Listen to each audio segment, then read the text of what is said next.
This shouldn't be happening.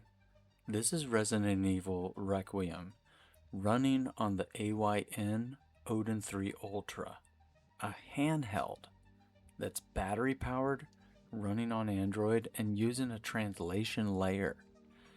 And at the right settings, it's hovering close to 60 frames per second. That doesn't even make sense. But there is a catch.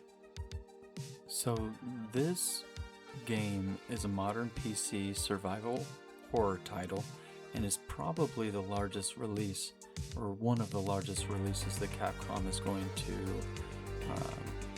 put out this year. It has super high detailed environments, heavy lighting effects, complex shaders, and we're running the PC game plus a translation layer plus Android on the handheld hardware.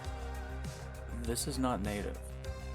This is not optimized for mobile, and yet it launches, it plays, it even performs, fairly well.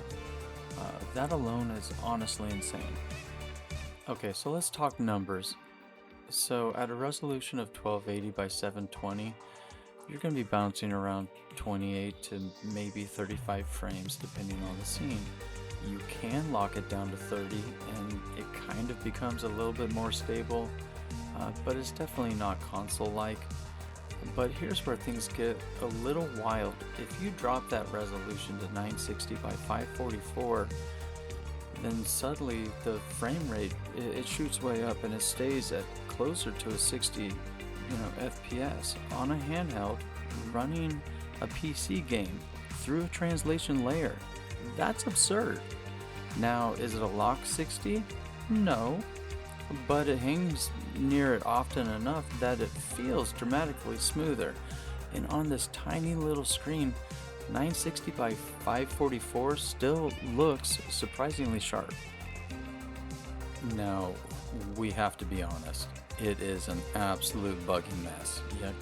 You have missing textures, lighting glitches, random graphical artifacting, occasional weird geometry issues. So this is not a flawless experience at all. You will see visual bugs. You will see pop-in, and sometimes the environment doesn't render correctly. You saw the floor missing in a lot of that footage. But here's the important part. Even with all that, it plays. You can move through the environments, combat works, exploration works, the core experience works, and the fact that it works at all is the story here. Okay, so part of the reason we got those higher frames is the Odin 3 Ultra also supports frame generation. So let that sink in. We're running a PC game through a translation layer on Android on handheld hardware, and we still are able to use frame generation to smooth out perceived motion. That is insane progress for mobile hardware. This isn't a toy anymore. This is real computing power in the palm of your hand.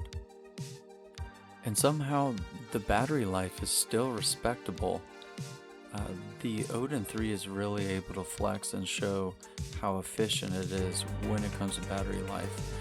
It's not draining instantly, it's not overheating into oblivion.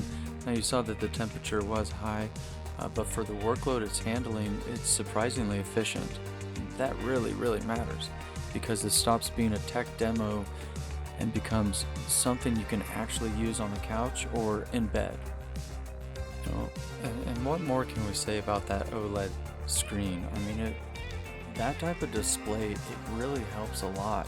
You get those deep blacks, the strong contrast, great color depth. Even with the missing textures and graphical glitches, the image quality on the screen hides a lot of sins. At 960 by 544 especially, pixel density on a small OLED makes it look better than you'd expect. It really does feel premium, even when it's really imperfect and glitchy. So here's what really excites me. This is so early.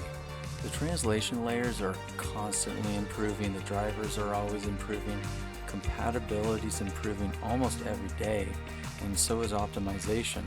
So right now, Resident Evil Requiem is buggy, but it's playable. I mean, as long as you don't mind missing floor textures. And this is what we're seeing today. This isn't what it's going to look like in a year or 2 years. I genuinely believe at some point this game will run nearly perfect on this platform, or something very close to it, because Android gaming isn't going backward. It's accelerating. So if you think about it, this is really a testament to the Odin 3 platform in general, to the hardware headroom that it has, the GPU compatibility, the RAM bandwidth, and the active cooling. I mean, it has enough power that even when compatibility isn't perfect, brute force carries it farther than it has any right to go, and that's really impressive engineering. So this isn't just a can it run indie games, this is a can it attempt a modern PC horror game? And the answer is yes. Messy, but yes. Resident Evil Requiem on the Odin 3 is absolutely not perfect at all. It's super buggy. You have missing textures, things are literally breaking, missing walls, things like that.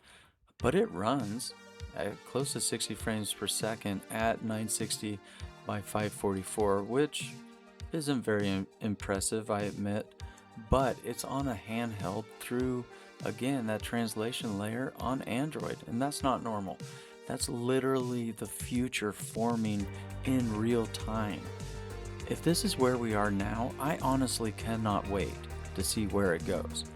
And if you want more videos of this shouldn't work, but it does test, drop a comment in the comment section down below and let me know what game you think I should try next, because this Android gaming it's just getting incredible. And please hit that subscribe button, hit that like button, and please be nice to everybody in your life.